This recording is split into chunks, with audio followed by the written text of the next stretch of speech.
అమ్మకి చెప్పలేము అన్న పని మనం చేయడమే.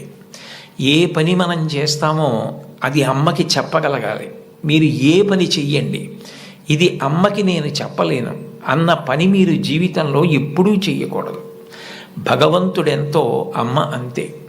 మీరు మహాత్ములైన వారి ఎవరి జీవిత చరిత్ర పరిశీలించండి.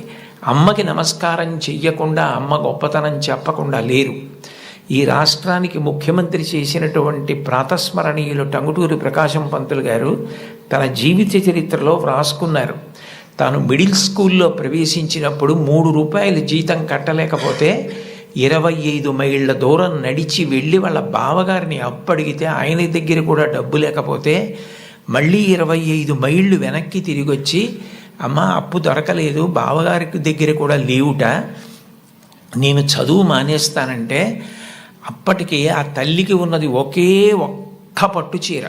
ఆ పట్టు చీర పట్టుకెళ్ళి ఆ రాత్రికి రాత్రి తాకట్టు పెట్టి ఆవిడ ఆ డబ్బు పట్టుకొచ్చి చదివిస్తే ప్రకాశం పంతులు గారు బ్యారిస్టర్ అయ్యి రాష్ట్రానికి ముఖ్యమంత్రి అయ్యారు.